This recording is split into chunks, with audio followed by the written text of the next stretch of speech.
এখন 159 পৃষ্ঠার অঙ্কগুলো নিয়ে আলোচনা করছি। প্রথমে বলেছে রোকেয়া ও ইপসিতা একই মাপের দুটো ব্যাগ নিয়ে বাজারে গেছে। রোকেয়া 10.925 কিগ্রা চাল, 0.775 কিগ্রা ডাল ও 1 কিগ্রা চিনি কিনেছে। ইপসিতা 8.7773 কিগ্রা চাল, 1.125 কিগ্রা ডাল ও 3 কিগ্রা ময়দা কিনেছে। কার ব্যাগ কত বেশি ভারী দেখি। তাহলে কি করতে হবে, রোকেয়া যে জিনিসগুলো কিনেছে সেগুলো এক জায়গায় যোগ করতে হবে এবং ইপসিতা যে জিনিসগুলো কিনেছে তার জায়গায় এক জায়গায় যোগ করতে হবে। তাহলে রোকেয়ার ব্যাগের জিনিসগুলো যোগ করো।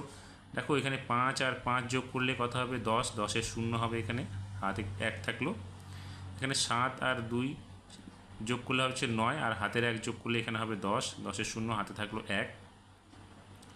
7 আর 9 যোগ করলে হবে 16, 16 আর হাতের 1 যোগ করলে হচ্ছে 17, 17 7 হাতে থাকলো 1। এবার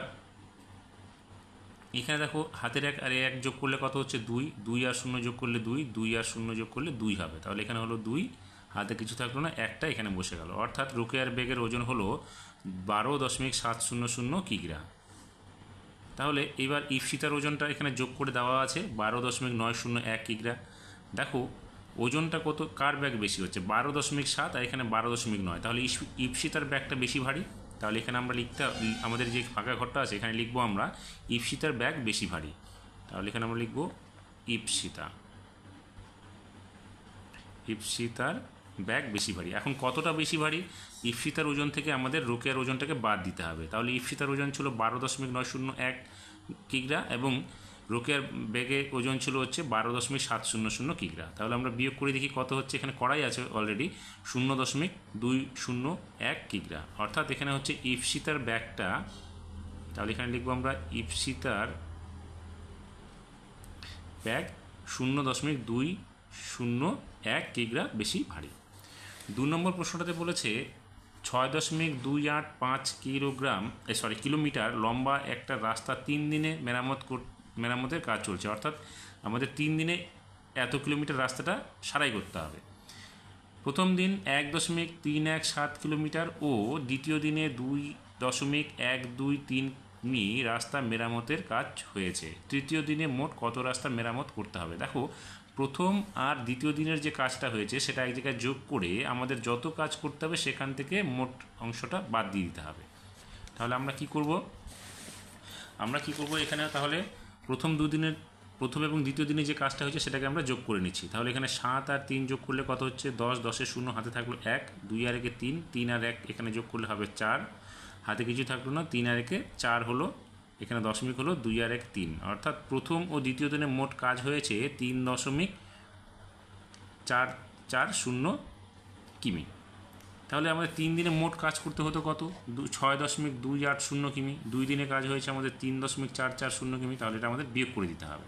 তাহলে এখানে হবে 5 থেকে 0 গেলে 5 হবে, 8 থেকে 4 গেলে এখানে হবে 4, 2কে 12 ধরো, 12 থেকে এখানে 4 বাদ দাও, তাহলে এখানে হবে 8, হাতের যে একটা সেটা এখানে এসে যোগ হলো, তাহলে 3 আর 1 4 হলো, 6 থেকে 4 গেলে এখানে হলো 2।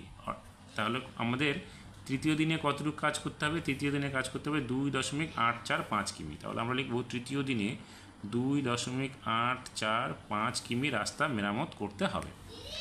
এবার 3 নম্বর প্রশ্নটাতে কি বলেছে, নাফিসা 2 ঝুড়ি আম বিক্রি করার জন্য বাজারে গেছে। প্রথম ঝুড়িতে 15.825 কিগ্রা ও দ্বিতীয় ঝুড়িতে 18.387 কিগ্রা আম আছে। দিনের শেষে দেখলো প্রথম ঝুড়িতে 2.178 কিগ্রা ও দ্বিতীয় ঝুড়িতে 5.188 কিগ্রা আম পড়ে রয়েছে। সে মোট কত আম বিক্রি করেছে হিসাব করতে হবে। তাহলে প্রথম ঝুড়ি থেকে যতটা পরিমাণ আম ছিল শেষে যতটুকু বেঁচে রইলো সেটা আমাদের বিয়োগ করলে আমরা পেয়ে যাব যে বিয়োগফলটা, সেটা হচ্ছে কতটুকু বিক্রি করেছে। একই পর্যায়ে আমরা দ্বিতীয় ঝুড়ির আম থেকে আমরা যতটুকু বেঁচে রইলো সেটাকে বাদ দিলে আমরা দেখতে পাবো যে দ্বিতীয় ঝুড়ির কতটা আম বিক্রি হয়েছে। এবার দুটো বিয়োগফল আমরা এক জায়গায় যোগ করলে পেয়ে যাব মোট কত আম বিক্রি হয়েছে। তাহলে প্রথম ঝুড়ি থেকে আমরা যেই অংশটা বেঁচে রয়েছে সেটা বাদ দিচ্ছি এখানে। তাহলে এখানে 5কে 15 ধরো, 15 থেকে 8কে বাদ দিলে এখানে হবে 7, হাতের একটা এখানে যোগ করো, তাহলে হলো 8, এখানে 12 ধরো, 12 থেকে 8কে বাদ দিলে এখানে হলো 4, হাতে থাকলো 1, একটা এখানে যোগ করে দাও, 1 এর 1 2 হলো, 8 থেকে 2 গেলে এখানে হবে 6, দশমিক এখানে বসলো, 5 থেকে 2 গেলে এখানে হলো 3, এখানে হলো 1। অর্থাৎ প্রথম ঝুড়ি থেকে আম বিক্রি করা হয়েছে 13.647 গ্রাম, 7 কিগ্রা। এবার দ্বিতীয় ঝুড়ির আম কতটা বিক্রি হয়েছে, এখানে 7 আছে, এখানে 8, তাহলে 7কে 17 ধরো, 17 থেকে 8 গেলে এখানে হবে 9, হাতের একটা এখানে যোগ করলে এখানে হলো 9, এখানে হচ্ছে 18 ধরো, 18 থেকে 9 গেলে এখানে হবে 9, হাতের একটা এখানে যোগ করে দাও, তাহলে হলো 2, 3 থেকে 2 গেলে এখানে হলো 1, 8 থেকে 5 গেলে এখানে হবে 3, এখানে হলো 1, অর্থাৎ দ্বিতীয় ঝুড়ির আম বিক্রি হয়েছে 13.199 কিগ্রা। তাহলে দুটো ঝুড়ি থেকে মোট কত কিগ্রা আম বিক্রি হয়েছে আমরা কি করব, এই দুটো বিয়োগফলকে এক জায়গায় যোগ করে দেব। তাহলে এখানে হবে 13.647 কিগ্রা, আর দ্বিতীয় ঝুড়ির আম বিক্রি হয়েছে 13.199, তাহলে এখানে আমরা লিখব 13.199 কিগ্রা। এবার আমরা কি করব, এই যে দুটো ঝুড়ির আম বিক্রি হয়েছে সেটা মোট করে দেবো, তাহলে কত আম বিক্রি হয়েছে পেয়ে যাব। এখন 7 আর 9 যোগ করলে কত হবে, 16, 16 6 হাতে থাকলো 1, 9 আর 10, 10 আর 4 কত হলো 14, এখানে হাতের একটা এখানে চলে আসলো 2 হলো, 6 আর 2 এখানে হয়ে গেল 8, দশমিকটা বসিয়ে দাও, এখানে 3 3 6 হলো, 1 1 2 হলো। তাহলে উত্তরটা কী হবে, সে মোট 26.846 কিগ্রা আম বিক্রি করেছে। তাহলে এখানে লিখব 26.846 কিগ্রা আম বিক্রি করেছে। এখন নিচের দিকে প্রশ্নগুলো রয়েছে ছোট থেকে বড় সাজাই, তাহলে এখানে 6টা অঙ্ক রয়েছে, আমরা দশমিকের ঘর অনুসারে আমরা এখানে ছোট থেকে বড় সাজাবো, তাহলে এটা সহজ হয়ে যাবে। যেমন ধরো এখানে ক নম্বর প্রশ্নটাতে বলেছে 0.235, 0.583, 0.156।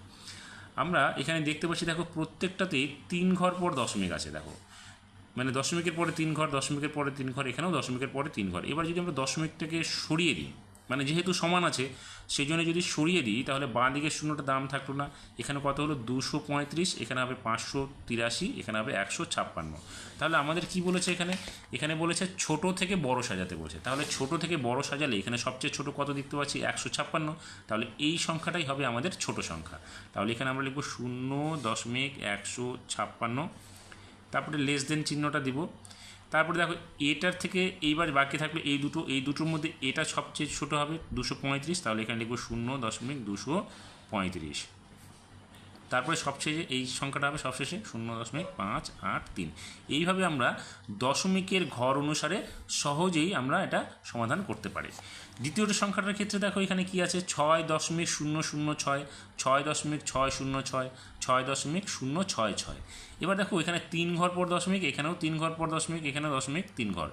তাহলে আমরা যদি দশমিকটা উঠিয়ে দিই, তাহলে এখানে কত হবে দেখো, 6006, 6.606, 6.066। এবার দশমিকের বাঁ দিকে যে সংখ্যাটা আছে 6, তিনজনেরই সমান আছে, তাহলে আমরা ধরছি না। এবার দেখো এখানে কত হলো, শুধু 6, দশমিকটা উঠে গেলে আগের ঘরটার মতো যদি করি আমরা, তাহলে শুধু 6, এখানে 606, এখানে 66, তাহলে এই 6 সংখ্যাটা সবচেয়ে ছোটো হবে। তাহলে আমরা এখানে লিখব 6.006। তারপরে হবে এইটা 66, 606 থেকে 66 ছোটো, তাহলে এখানে হবে 6.066 এবং সবশেষে হবে এই সংখ্যাটা 6.606 হয়ে গেল। এইবার এখানে একটু আলাদা আছে, এখানে কীরকম, এখানে দেখো দশমিকের পরে 3 ঘর, এখানে দশমিকের পরে 2 ঘর, এখানে দশমিকের পরে 1 ঘর। দেখো এখানে যদি আমরা 3 ঘর করে সমান করতে চাই, তাহলে দেখো এইটা আমরা এইভাবে লিখতে পারি 0.005, তারপর লিখতে পারি 0.005, আরেকটা শূন্য আমরা দিতে পারি। তাহলে এখানে দশমিকের পরে এখানে যেটা আছে 0.005, তাহলে এখানে 0.005 হয়ে গেল 3 ঘর, এখানে দশমিকের পরে 3 ঘর হয়ে গেল। এবার এই যে সংখ্যাটা আছে এখানে 0.5, এখানে আমরা আরও দুটো সংখ্যা দিতে পারি, এইভাবে দেওয়া যায়। তাহলে কি হলো, এখানে দশমিকের পরে 3 ঘর, এখানেও 3 ঘর, এখানেও 3 ঘর হয়ে গেল। এখন দশমিকটা উঠে যাক, উঠে গেলে কত হচ্ছে দেখো 0.05, এখানে হচ্ছে 0.50, এখানে হচ্ছে 500। তাহলে দেখো 500টাই সবচাইতে বড়, এখানে 50 হচ্ছে, এখানে 5 হচ্ছে, তাহলে এই সংখ্যাটা সবচাইতে ছোট, তাহলে এটা হচ্ছে আগে বসবে 0.005। তারপরে এখানে দেখো 50 আছে, অর্থাৎ এখানে এই সংখ্যাটার পরিবর্তে আমরা এটা লিখব, তাহলে এখানে হবে 0.05 এবং সবশেষে যেটা হবে সেটা হচ্ছে এই সংখ্যাটা, এটা হচ্ছে এই সংখ্যাটা মূল সংখ্যা, তাহলে আমরা লিখব 0.5 হয়ে গেল। এবার পরেরটাতে দেখো প্রত্যেকের ঘরেই 3 ঘর পর দশমিক আছে, দেখো এখানে দশমিকের পরে 3 ঘর, এখানেও দশমিকের পরে 3 ঘর, এখানেও দশমিকের পরে 3 ঘর। কিন্তু এই অঙ্কটা করা আরেকটু সহজ, কারণ এখানে দেখো দশমিকের বাঁ দিকে 18, দশমিকের বাঁ দিকে 12, দশমিকের বাঁ দিকে 17। তাহলে সবচাইতে বড় সংখ্যা 18, সবচাইতে ছোট সংখ্যা 17, 12 এবং 17 হচ্ছে মাঝের সংখ্যা। তাহলে আমাদের ধরে নিতে হবে এই সংখ্যাটাই সবচেয়ে ছোট সংখ্যা। তাহলে আমরা লিখব কত, 12.999। তারপরে একটু বড় হচ্ছে 17 ঘরটা, তাহলে 17.985। তারপরে হবে 18 ঘরটা, অর্থাৎ 18.235। এই হয়ে গেল অঙ্কটা। পরেরটাতে দেখো এখানে দশমিকের পরে 3 ঘর, এখানেও দশমিকের পরে 3 ঘর, এখানেও দশমিকের পরে 3 ঘর, কিন্তু এখানে দেখো 201, এখানে 200, এখানে 202। তাহলে আমরা এবার দশমিকের বাঁ দিকের সংখ্যাগুলো আগের অঙ্কটা ধরে করে নেব। তাহলে এখানে 201, 200, 202। তাহলে দেখো 200টাই হচ্ছে সবচেয়ে ছোট, অর্থাৎ এই সংখ্যাটাই হবে সবচেয়ে ছোট সংখ্যা। তাহলে এখানে হবে 200.001। তারপরে 201 আর 202 এর মধ্যে 201 ছোট, তাহলে এখানে লিখব 201.201। তারপরে সবার শেষে বড় সংখ্যাটা লিখব আমরা 202.003। হয়ে গেল। এবার সব শেষের সংখ্যা যেটা, সেটা দেখো এখানে আছে দশমিকের পরে 3 ঘর, এখানেও 3 ঘর, এখানেও 3 ঘর, কিন্তু এখানে দশমিকের বাঁ দিকে 108, 108 দুটো সংখ্যা আছে। আবার এখানে আছে 106, তাহলে 106টা সবচাইতে ছোট। তাহলে আমরা ছোটোটা আগে লিখে ফেলছি। তাহলে এখানে লিখি 106.921। এখন প্রশ্ন হচ্ছে এখানেও 108 আছে, এখানেও 108 আছে, তাহলে কে ছোট হবে? দেখো 108, 108, কিন্তু এখানে দশমিকের পরে যে 3 ঘর রয়েছে, এখানে 903, আর এখানে শুধু 003। তাহলে এই 003 সংখ্যাটাই ছোট, অর্থাৎ এখানে 108.003 সংখ্যাটা ছোট হবে। তাহলে এখানে লিখবো আমরা 108.003, এবং সবচাইতে বড় সংখ্যা হচ্ছে 108.903।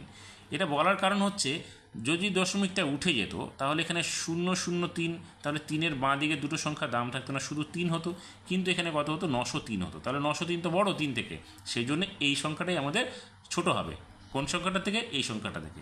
তাহলে এইভাবে আমাদেরকে এই অঙ্কগুলোর দশমিকের ভগ্নাংশগুলোর ছোট থেকে বড় অঙ্ক সাজাতে হবে।